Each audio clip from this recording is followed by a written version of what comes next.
Hello, good evening, and welcome to Ghana Connect.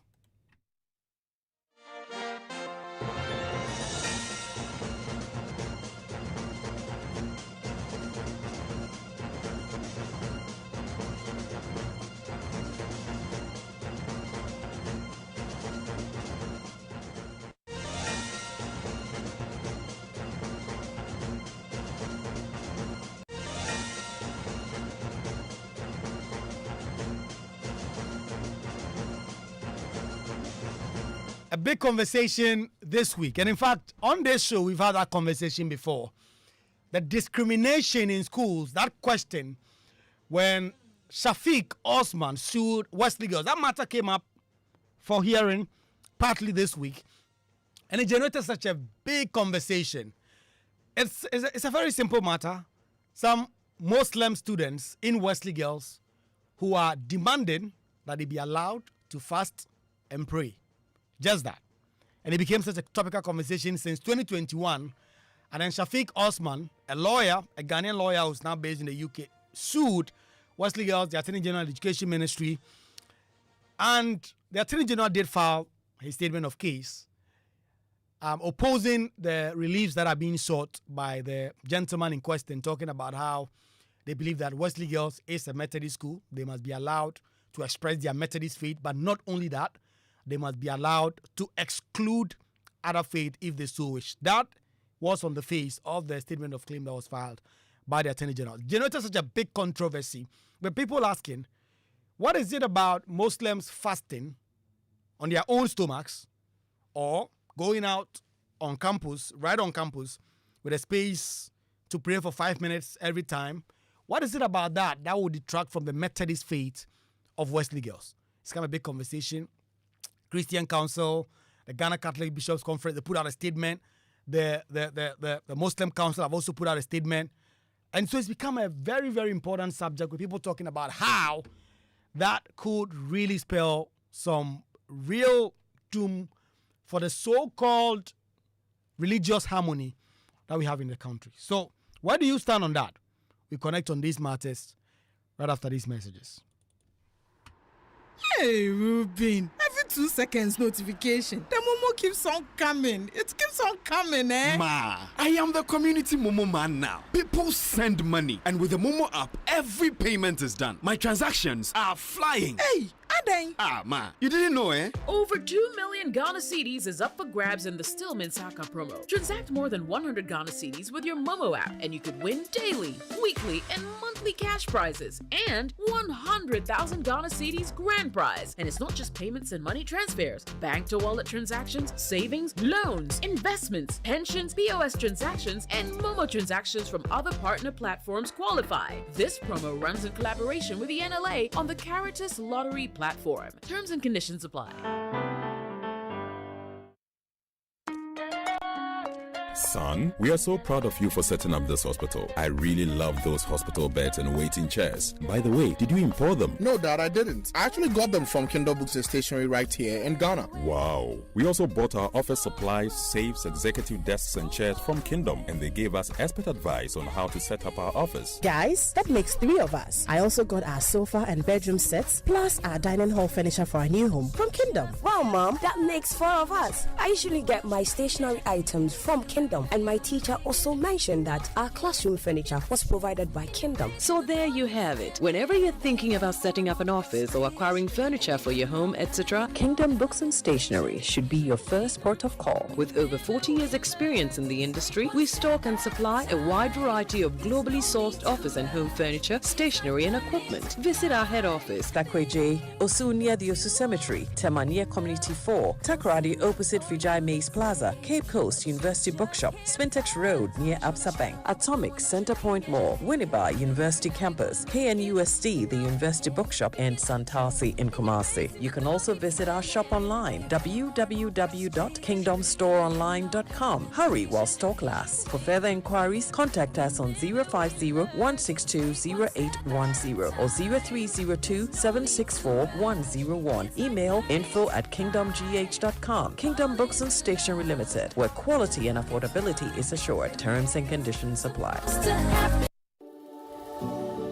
At Star Oil, we believe fuel is not just a commodity, it is a lifeline. Every cedi saved at the pump is a cedi that helps a mother send her child to school. A farmer transports food to the market, or a young entrepreneur deliver their first order. Our mission is to make fuel more accessible by offering consistently competitive prices, helping ease the financial burden on Ghanaian households. In a country where transportation costs can consume nearly a third of household income, this is not just business. It's a social responsibility. Star Oil, still quality and affordable fuels for all.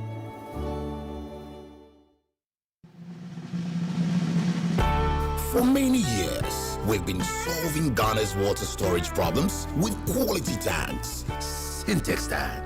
You know, it is strong, it's tough, and reliable. And now, we are in to solve the #1 problem when it comes to water carriage: our pipes. With the state-of-the-art machinery, Syntex is providing very strong, tough, reliable, high quality, and durable pipes at a reasonable price. This is Syntex Pipes. With Syntex Pipes, water flows wow. I mean, ta-ta-ta-ta-ta-ta-ta-ta-ta. If they carry water, no wahala. With Syntex Pipe, our water problems are solved. Syntex, are you strong? Are you tough?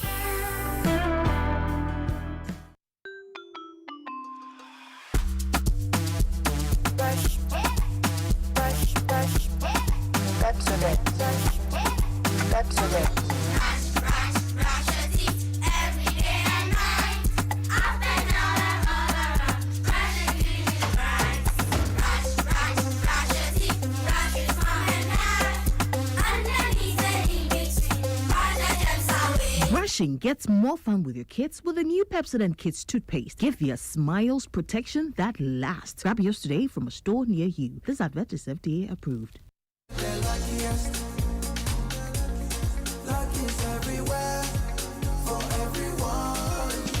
This year is going to be sweet. I don't just feel it, I know it, because the Luckiest Season 3 is back. And I'm about to show you how to grab your golden ticket. Just dial *712# and follow the prompts to purchase your ticket. Or go to theluckiestafrica.com, hit community tickets, and pick your lucky number. Or let the system do its magic. Choose how much you want to spend from 1 to 5,000 Ghana cedis. You can even buy a ticket for someone else. Be someone's hero. Payment? Easy. Mobile money in Ghana or card if you're international. One ticket can turn 1 CD into 500 times more. That's smarts we love. Or your community will win 10 times more. So let's get lucky together because luck is everywhere.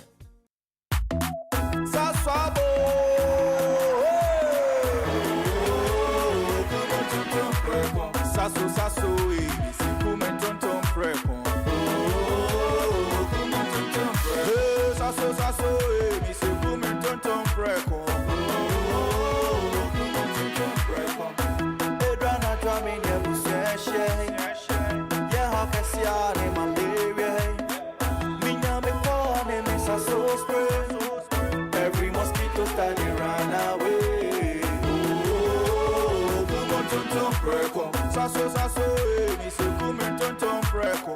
Oh, come on, tonton preko. Sasso, come tonton preko. Nani sham ne die, demo stronko. This advert is FDA approved.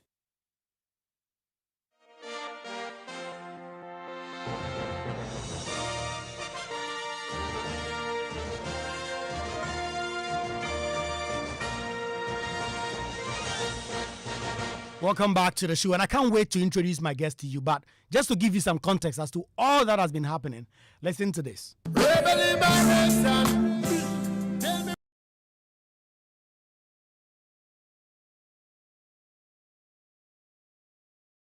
You are a state institution, right? You are supported by the people's taxes. You are supported by the state. That is a controversial point. Yeah. Are they state institutions? To the extent that the books they use, the curriculum they use, the teachers who teach the facilities that they have there are to a very large extent provided by the state. I mean, when you go there, the teachers who teach there are paid by the state. The curriculum they use from the state, the textbooks they use. So of course, it's a state institution. After everybody must up on, there is no way to scatter. The Wesley Girls School must insist, really, they must insist on what has brought the school to where it is, for which reason parents want to send their words there. Look, there was this ruling about the Rasta man in Achimota. People were jubilating. We must allow right. If you are a young man and you are going to school, are you going to learn discipline or you want to do what pleases you? No, but Rasta doesn't mean you are in. What Rasta? Go to Rasta school.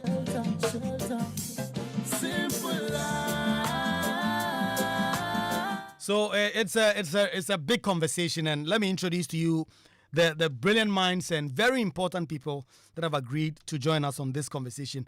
Most Reverend Joseph Efrifa Jekum, he's Bishop of Koforidua and the Episcopal Chairman for Education at the Ghana Catholic Bishops Conference. Most Reverend, is an honor to have you on this show tonight. If you can unmute, please. Yes. Yeah, great. It's good to have you join us, sir. Thank you very much. Reverend Cyril Fayose is General Secretary of the Christian Council. Reverend, it's good to have you connect with us. Thank you very much. Greetings to your cherished listeners. Carla Olympio is a legal practitioner and quite a regular to the show. Carla, it's good to have you connect with us. Good evening, Kwaku. It's a pleasure to be here as always. And then Abdul Karim Ibrahim is also connecting with us. Karim, it's good to have you connect with us. Thank you very much, Kwaku, for having me. So let me start with you, Reverend Cyril Fayose. There are those who ask this question, and they say that it's very basic. What is it about allowing Muslim girls or boys to fast in a Methodist or Presbyterian school or Catholic school that would diminish or take away from the Christian identity of those schools? Well, thank you very much for that question. But let me situate the question within the context of the Wesley Girls issue.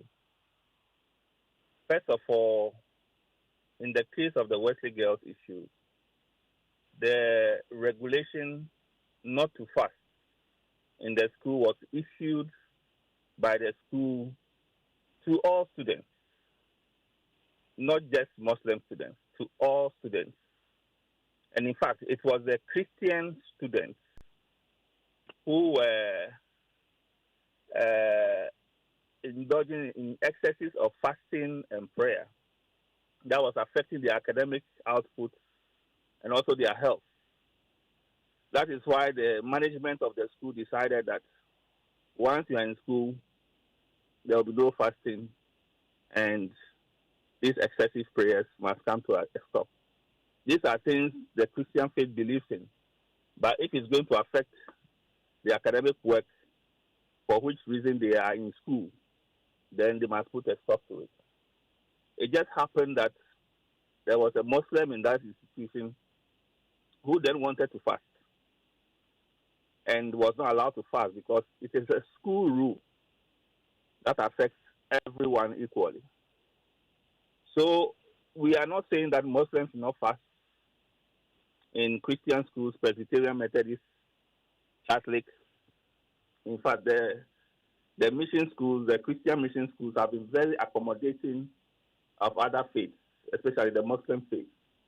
We have allowed them spaces to pray and in some cases to fast, to do whatever they want to do.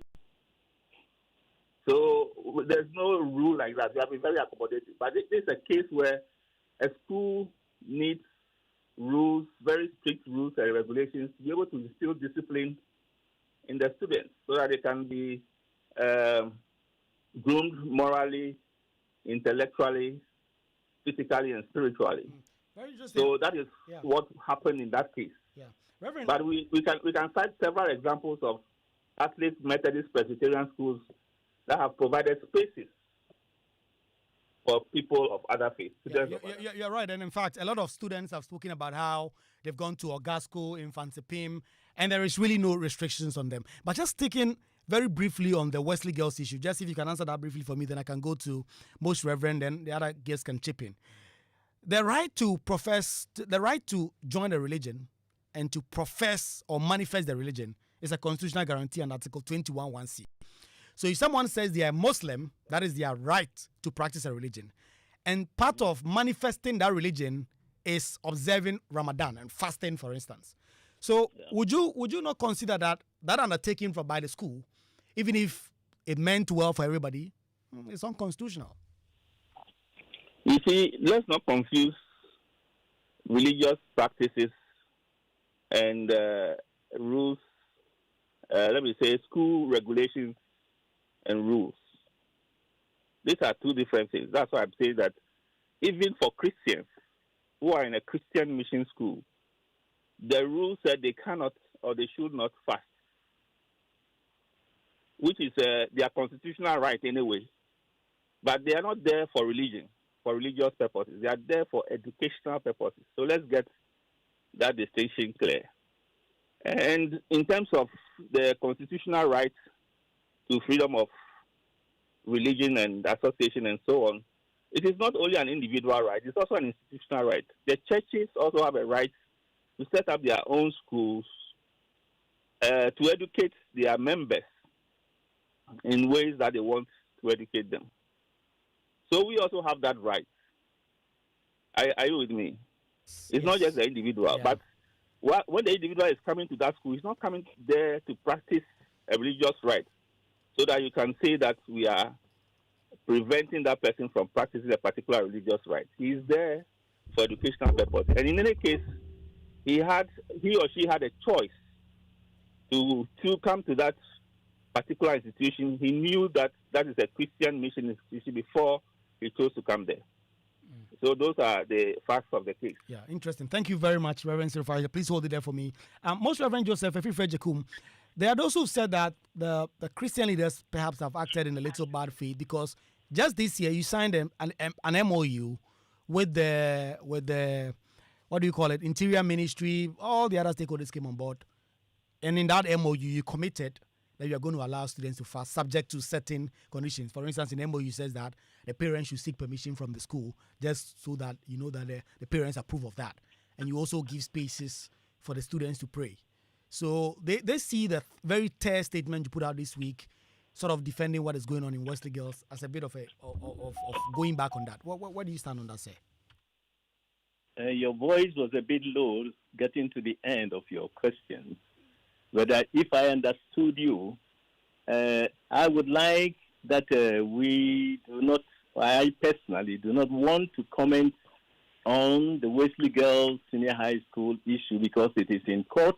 I'm not a lawyer, and I do not want to. You can make reference to all schools, but not specifically to Wesley Girls Senior High School case, which is in court. I understand. Yeah. Okay. Having said that one, and with reference to the document that you also made, which has a title Memorandum of. Can you hear me? Yes, sir. We can hear you loud and clear.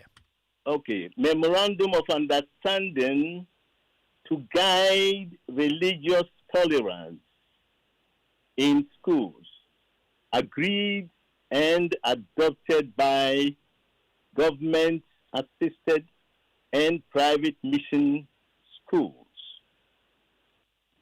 validated on the 15th of April, the year 2024, and facilitated by the National Peace Council.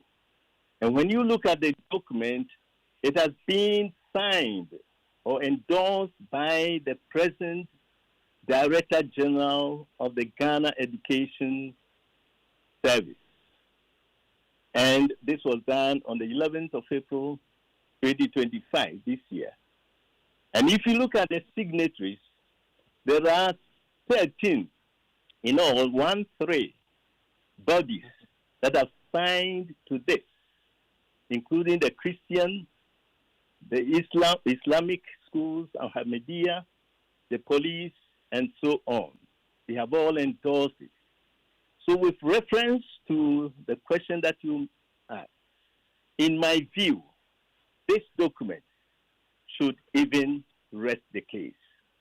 I don't see why we should even be bringing up this case, because this is a document which has been accepted by all of us.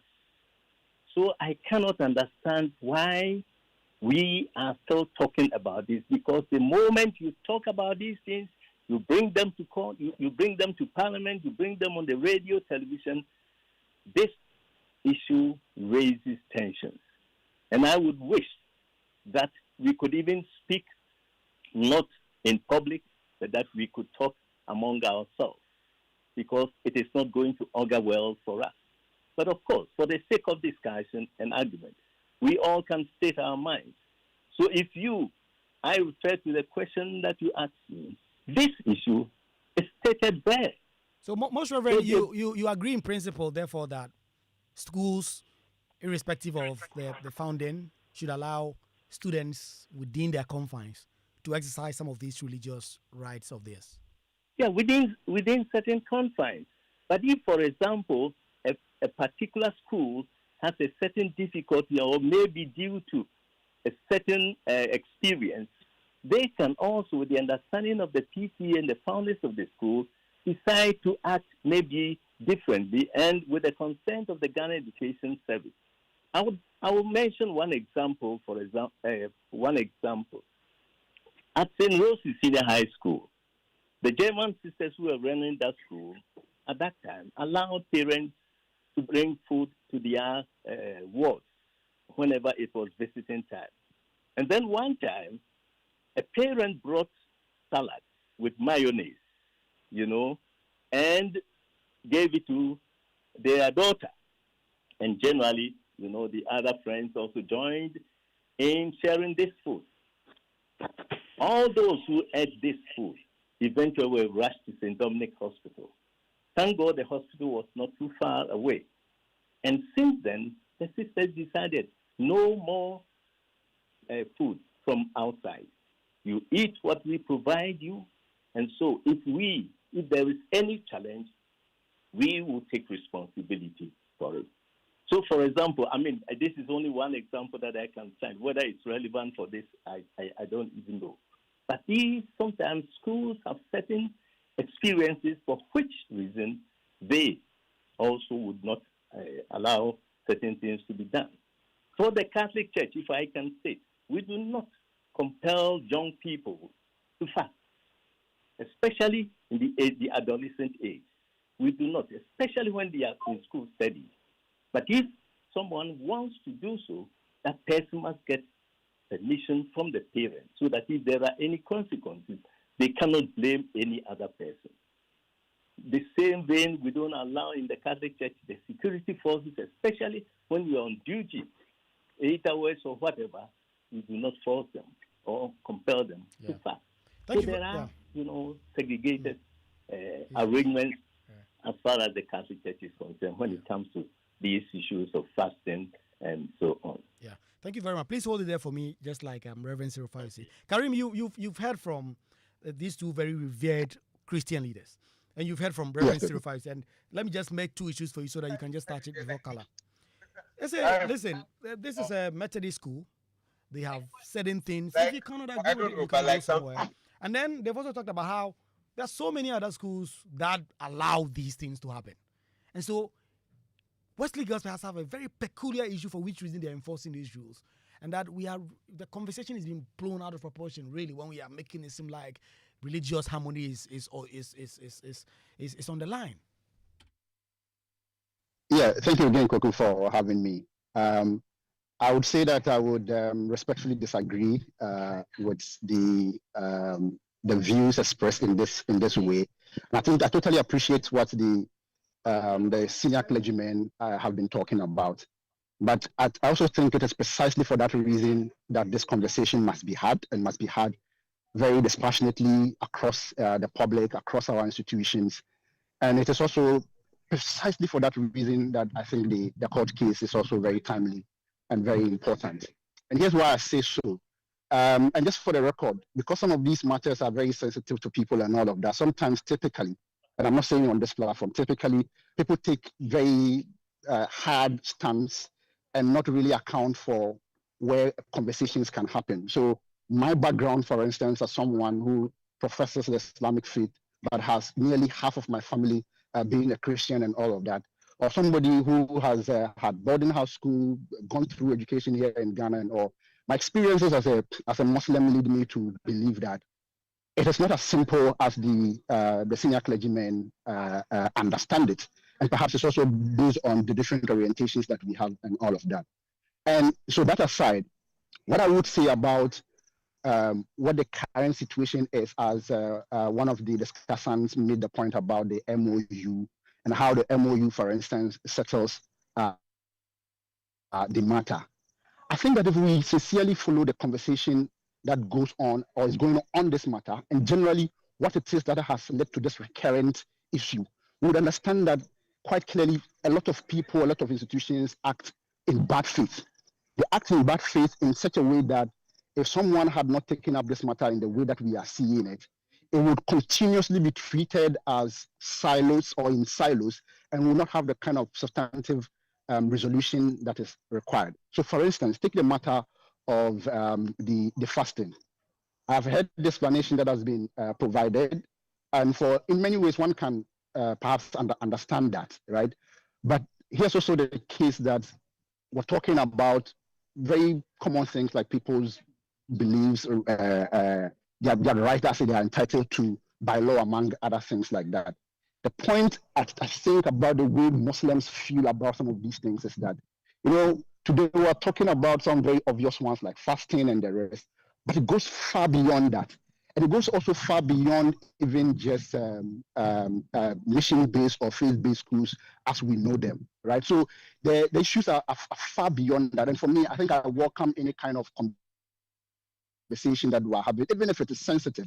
I think for what we are learning and some of the commentaries that we have seen from very many people, including it appears I've lost Karim there. We'll face Karim's line and get back to Karim. But Kala, if you are there, can I hear your thoughts on these raging conversations? Kwaku, so I think this is a very, very... Yeah, Karim, we lost you there, but once you're back, if you can conclude on that, let me go to Kala.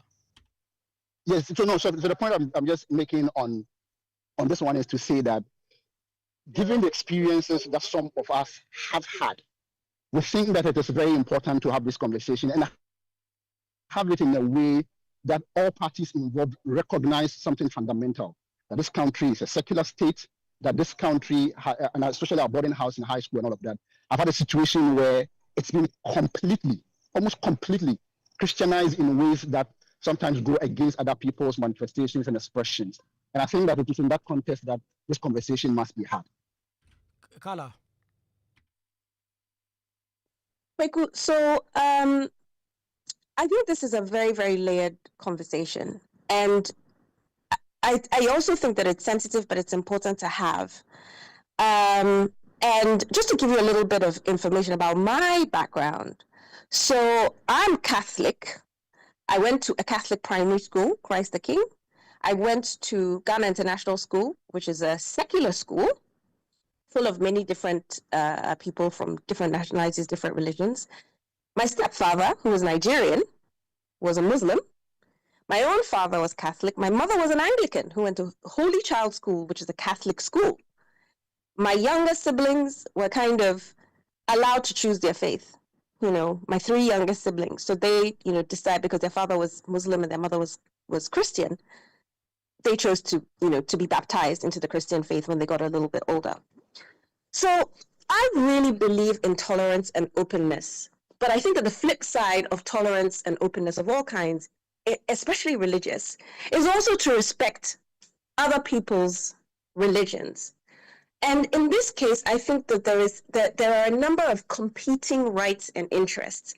And the problem is that people are taking very black and white positions, right? Yes, the Constitution guarantees religious freedom, which I totally agree with our education minister. But there's no freedom and there's no right which is completely unfettered. And Wesley Girls and many other schools, in as much as that they are partly state funded, are also mission schools, right? And so I do think that there is a need to respect and balance those interests. The fact that it is a mission school, which to a certain extent is a victim of its own success, right? I think that if the school was a less respected and a less popular school, kind of like the situation with Achimota and the student who wanted the right to do their hair in a certain way. I think if the schools are less popular and less respected, the issue would be less pressing. But because so many people want to go to that school who may not be, Methodist, you now have to balance interests. You have to be open, you have to be tolerant, but you also have to, respect certain aspects of the fact that it is a school and does have that historical religious aspect to it. So I think those are and I think that there is a way to balance those interests. So for example, I kind of took a quick look at the suit, the suit, the constitutional interpretation suit.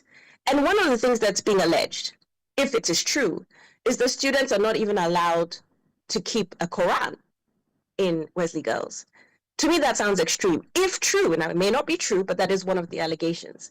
So I think that there are ways to balance it which do not involve taking a hard stance in either direction. That is my position. Interesting. Let me come back to the very respected Christian leaders who've joined us. Let me come back to you again, Reverend Sirofar. Your voice is a bit low for me. Yes, please forgive me. Is it better now? Yes.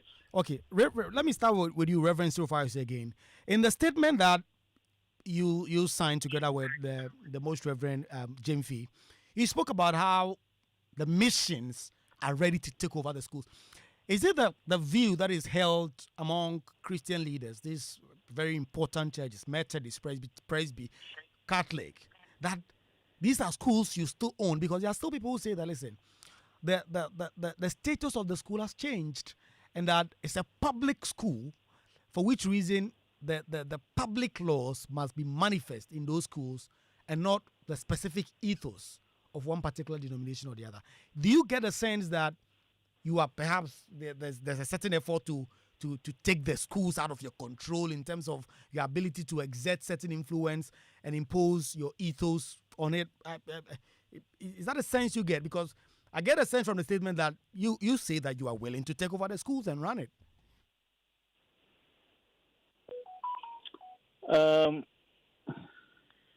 Let me respond this way. To the extent that the churches are thinking that the government or whoever wants to take over the schools, I can't really speak to that.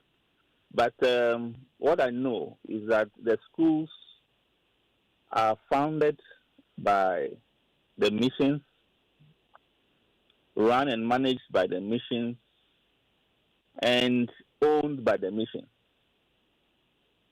Before, at some point, government came in with some assistance. And even with the assistance, it is still owned by the mission.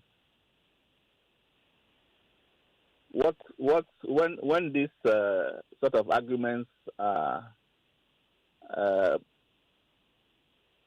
taken to the ultimate conclusion, then maybe what can happen is the mission schools refusing to take the assistance from government. That is what can happen. But as it is now, the assistance that comes from government doesn't take away the ownership of the schools from government. There have been a long-standing partnership between state and church or the mission. Reverend Cyril, Islamic missions as well.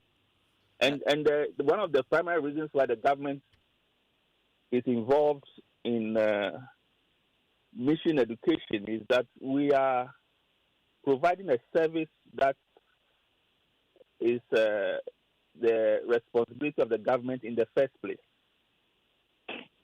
The responsibility of government is to educate the citizenry. And the churches have taken it upon themselves to provide that service. And they've been providing it so well that the government thought they should rather support them to provide it rather than provide it alongside them differently. So, but by taking that assistance or giving that assistance doesn't take away the fact that the schools still are mission schools. And the missions set up the schools for a reason. And part of that reason is to educate their members, their children, in the values and the ethos of their faith. So we can't take that away from the mission. Okay. We can only take away the assistance. And the assistance doesn't make them public schools. I don't know if I did not hear your question very well. Yeah, I just wanted to, because if you look at the public, the Pre-Tertiary Education Act, it defines a public school as any school that is maintained wholly or in part with monies approved by Parliament from the Consolidated Fund or any other public funds. And given that, even if it's not fully, the state is paying almost all teachers in every missionary school. There are those who said that the distinction between missionary school and public school is really a thin line, and the missionary school is just a sense is some historicity. Is just, I don't know. I'm trying to find the word for it. It's like just to say that, oh yeah, it's a missionary school, but the forms have changed, and these schools are properly public schools that are owned by the government. That is not the case at all. Okay, right. There are different kinds of schools in Ghana. There are wholly public schools. Schools established by the government, managed by the government, and supported by the government. Then there are mission schools that are government assisted. We can say that they are partly public. We can say they are mission public, if you like. Just because they receive some assistance from, but that doesn't make them wholly public. That distinction must be clear. Yeah. And it's not just a historical matter. The faiths are still in existence, and we jealously guard our schools. Our schools are an extension of our faith. So to say that because we are receiving public assistance now, the line between public and mission is thin because they are giving us that assistance.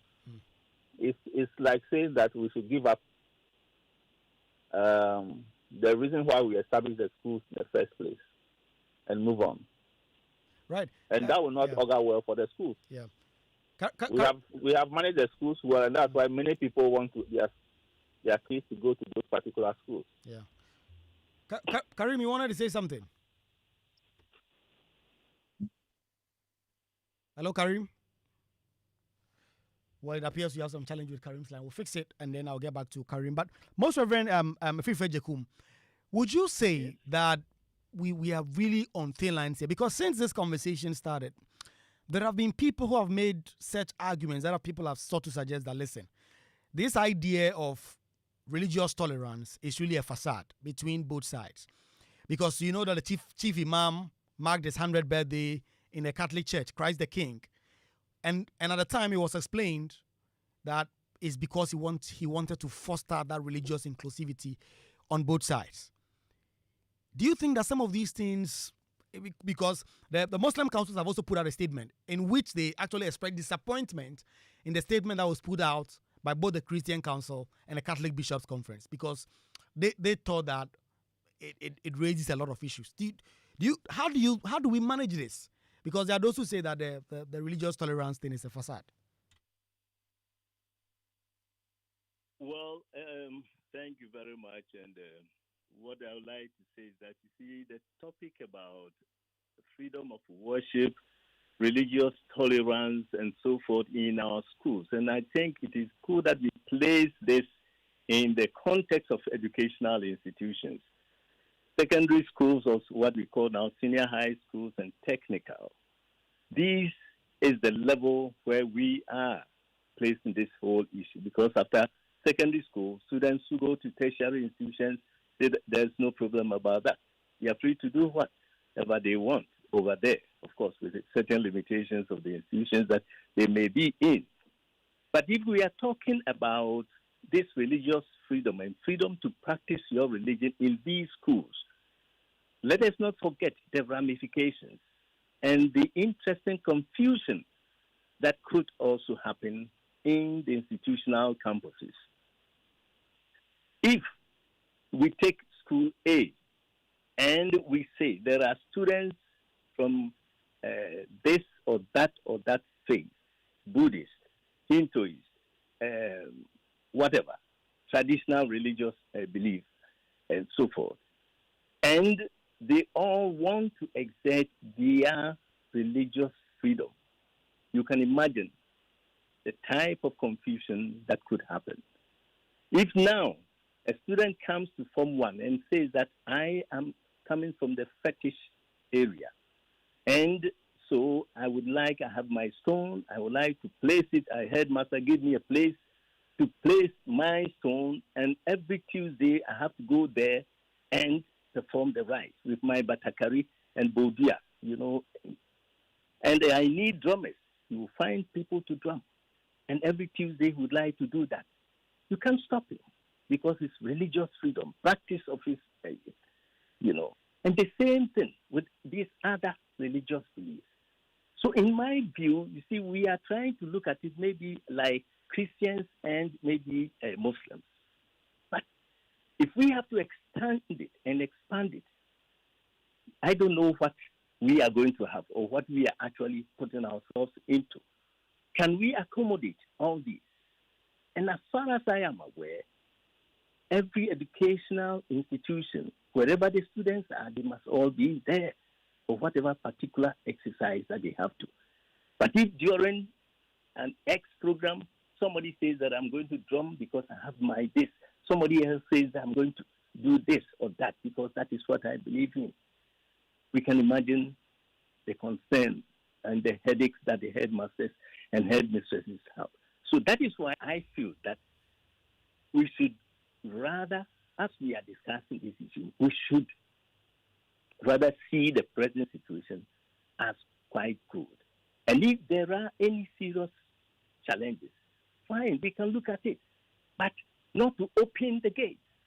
If we are going to open the floodgates, I don't know who can control the situation because there's going to be chaos. And so the document that have come out, if our brother Muslims say that they are disappointed, I would also say that, yes, we are also disappointed. But we needed also to come out with our statement. Just as my brother, Reverend Fayose, has stated, we did not build these schools for nothing. And you can quote the Constitution, international law, and so forth. I have to be honest, I was a bit disappointed when the Minister of Education stood in Parliament and made that strong statement. I was disappointed because this document is already there. But Most Reverend, was that not a statement of what exactly it is in the memorandum that you have affirmed on this platform? That students should be allowed to exercise their faith in the schools? But in the context, what he said at Parliament, it was not in that regard. And the thing is that, let me also mention, for example, you see, Christians happen to have more schools in this country. And if, for example, other faiths were to have similar large numbers of institutions, let us ask ourselves, will they allow Christians to practice their faith on their campuses? Will they allow me to come and celebrate Holy Mass, to pray the rosary in the month of May and October on the compound, and so forth? Will they allow the Presbyterians to go there? I know some places where my own students, in an institution, I don't even want to mention it, where my girls who have gone to such schools have been asked to remove the roses around their necks. The ring roses that they had on their fingers, they have been asked to remove them. And they have been forced even to put on certain clothes. These examples abound. So let us also not think that it's only the Christians who are, as it were, not allowing other people to practice their religion in our institution. Yeah. So Karim, you just get the sense, and you wanted to say something, you can chip that in, but the Most Reverend has just made the point that this thing goes beyond just the Christian schools. And so we must address all of this holistically. And your volume, please. Sorry. We must address this holistically and not seem to make it like a Christian thing. Karim, and I'm talking to Karim here. Yes. Kwaku, you can confirm, can you hear me? Yes, we can hear you.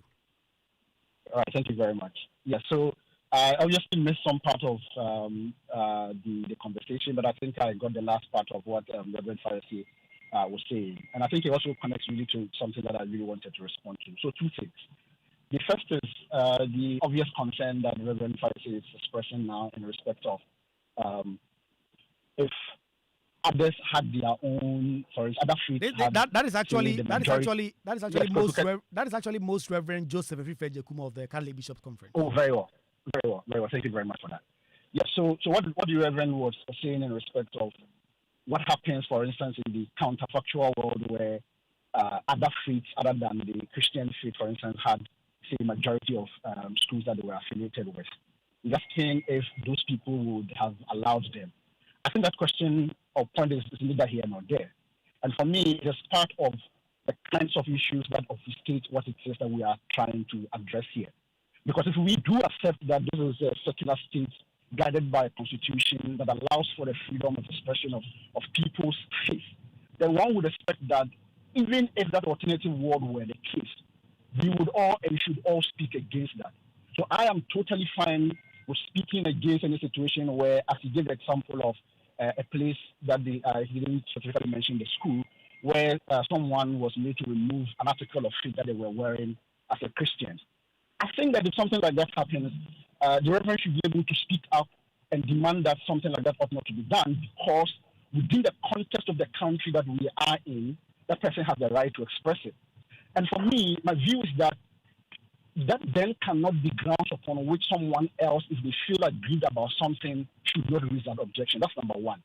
Number two, the point that the Reverend is making is that what if others or have multiple faiths, right? If everybody comes and wants to express an element or a part of their faith, what do we do? It's a very strange question to ask, because if you consider again the country that we are in, which professes that everybody has the right to freely express themselves, but we seem to have a problem when the manifestation of the rights enshrined in our constitution and given to us by our gods, if you want to say so, when people want to express those things and manifest those things, then we are worried. It is in the constitution that people can express their faith for a reason. So that means that we must have an allowance for as many faiths as can be expressed at any point in time. And there should be no alarm whatsoever when it comes to that.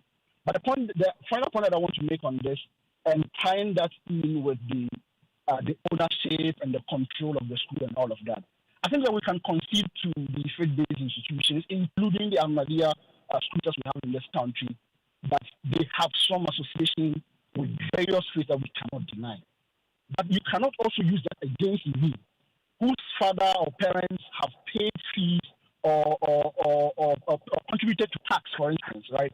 Who are also entitled to certain things by virtue of the fact that they are a citizen of the country. It should not be any fault of mine or any Ghanaian student who attends any of these schools that are funded by the taxpayer, including those who belong to the minority populations in those countries, right, in this country. And then again, in respect also of the kinds of teachings that, say, we are getting from the schools and all. The question that I really would be very happy is the Reverend Minister can address, or anybody else can address, is how or what exactly about the practice of, say, the faith, in this case, say a Muslim, right, having some spare time to pray. How does that really change the orientation, value system, and the entirety of the identity of an institution like Wesley Girls, right? So it's really very hard, if you take this to a logical conclusion, really very, very hard to see the point that is being made here, except to say, for instance, that at the heart of it is just a disdain, for want of a better expression, for having something like that in the common space. And you see, there are many things that we do in this country, and I think a few years ago, the spokesperson of the National Chief Imam made this point, that it's a very strange thing for some of us when we are listening to the conversation and we're hearing the positions that are being taken.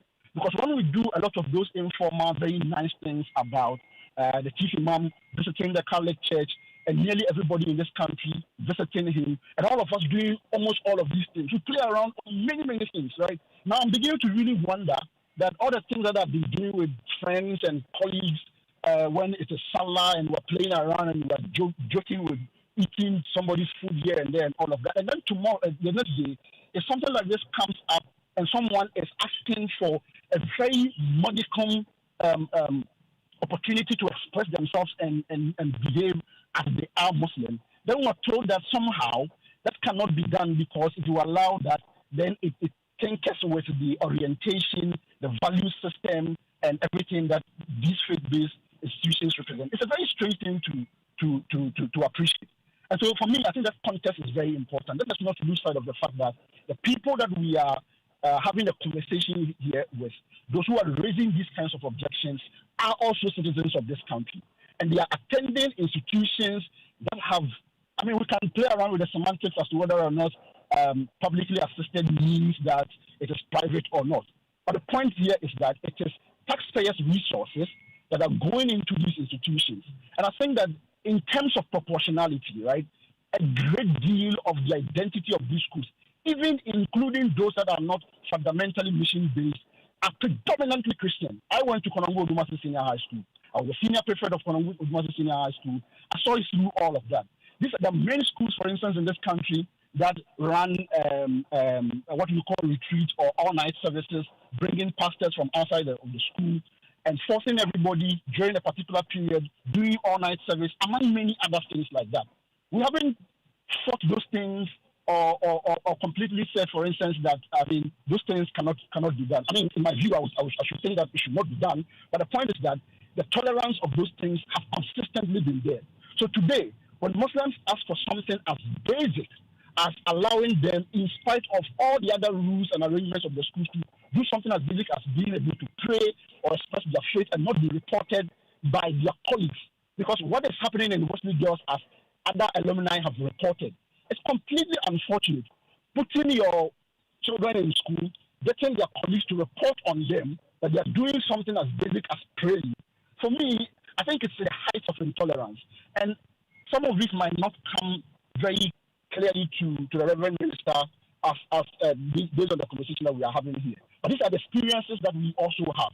So in those kinds of cases, really, is it really fair?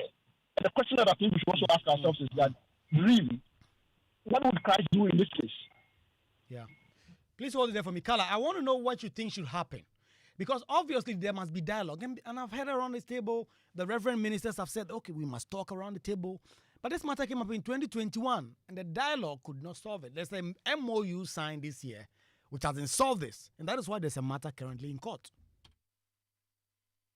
Kwaku, I mean, the dialogue has to be ongoing because we all live together, right? So for me, the idea that we shouldn't dialogue because the dialogue itself is harmful, I think is completely wrong. We must keep talking about it. We will always have, competing interests, and we will have to learn to balance the interests, whether we balance it at the level of the school, the state, or in the courts. So we must keep talking about it, right? So that, for me, is very important. And it will always come up where, one party is saying that, I feel that you've overstepped. Now, I personally feel, I do think there's a dominance of Christianity in this country, to the point that in certain environments, I think, when, you're in the office or, at a conference and they're saying, let's pray, it's always Christian prayers. I would prefer if there were no prayers in that context, because I always ask myself, so how do the Muslims feel? How do other people feel in this context? Which is not, by the way, a religious context. However, when we come to this situation as it is with a school like Wesley Girls, which is originally a mission school, I think it's slightly different. Now, again, I believe we have to balance the interests. If some of the allegations about the level of discrimination against Muslim students are true, I think that needs to be looked at. If indeed, which I have heard, even aside from this evening, that students are reporting on Muslim students being allowed to pray, if they're not even allowed to keep their Quran in school, I think that is excessive. But again, us citing the Constitution and saying freedom of religion, I mean, the Constitution also allows freedom of association and freedom to form labor unions, right? But companies can prevent legally management staff and professionals from joining unions. So every right has some level of limitation because it always comes against somebody else's right. And for me, if religions, we cannot deny that religions by nature are exclusionary. Their nature is to nurture people within that paradigm, right? So the idea that you can go to a Muslim school and be able to practice unfettered Christian or any other religious practice, I personally think is unreasonable. And the other way around as well. But having said that, I think in the interest of tolerance, in the interest of respect for each other's religion, there has to be some balancing of those rights. And that's what I think we have to do. I think that, passions are inflamed. I think that when we go too far in one direction or another, then these issues come up, court cases. But I think that we have to recognize all those rights. You have to recognize that there's a difference between a mission school or a historical mission school and a completely secular school, like I said, like my secondary school was. Those are two different institutions. And, people also have to ask themselves, if your religion is that important to you, maybe you should not be going to a school which on its face professes a completely different religion. That is if your religion is that important to you. It doesn't mean you shouldn't be allowed to practice to some extent, but you will have to give up some of those rights. And I think the problem arises when neither party wants to give up and neither party wants to compromise. There has to be more compromise. And in this case, clearly, perhaps there hasn't been, and that's why it's gone to the court. I think that's what we need to do. We need to balance rights. Thank you very much. Andy Dusty is already here with the library. And let me give the last word to Reverend Cyril Fayose. Reverend Cyril Fayose, will there be engagements among the leaders of both Christians, Muslims? I mean, these are the two dominant religions in the country, and this tension exists between these two religions. Is there any attempt to dialogue since this matter became topical in this country?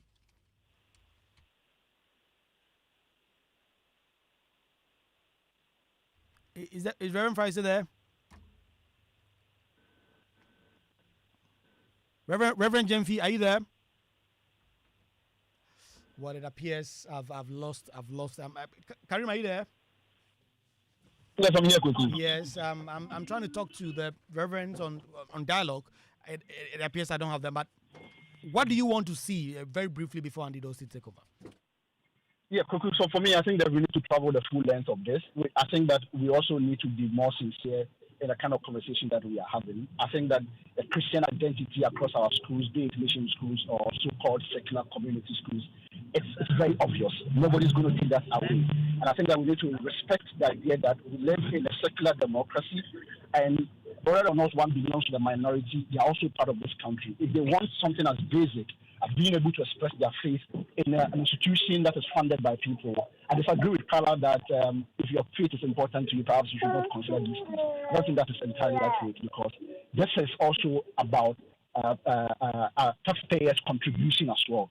We can keep the identity of the Methodist school, Methodist church among others, but we need to also recognize that people are entitled to, if they want to go to Presec, they want to go to Enfansepin or Konongo Odumase, they should be able to do so and not have to forfeit their religion and their faith as citizens of this country. Right. Reverend Cyril Fayose, I was trying to ask you if there has been any attempt at dialogue and if you are looking forward to anything like that. Oh, yes. In fact, the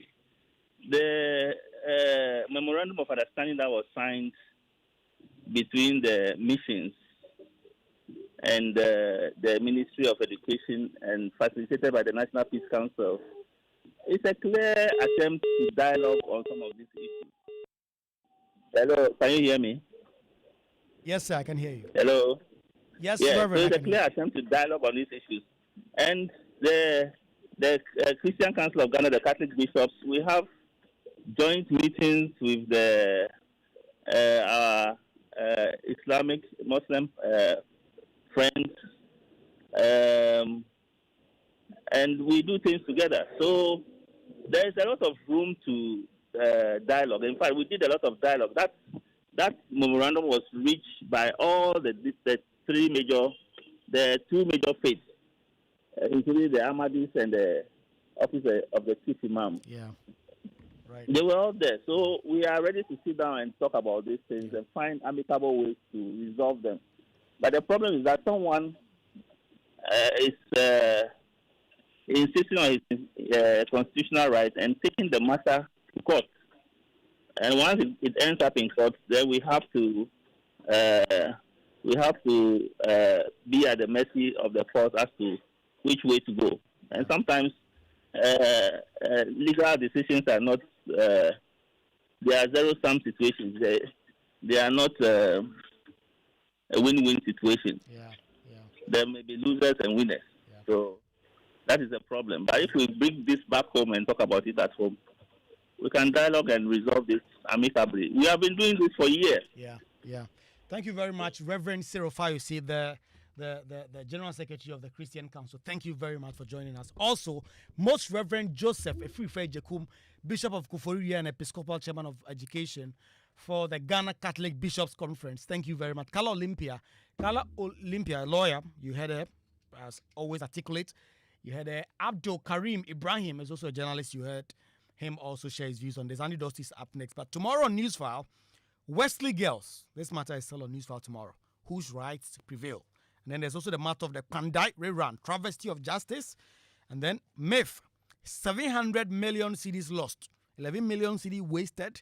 All of that with Samson Ladi and Yenini on Newsfile tomorrow. All of you that send us text message, Nana from Spintex, Eguamo from Kaswa, Charles Legon, and Manfred, Mobile 84. Thank you all for sending us the messages. Andy Dusty, as always, is up next to the library. You don't have to miss. My name is Kwaku Asante. I'll see you again same time next week.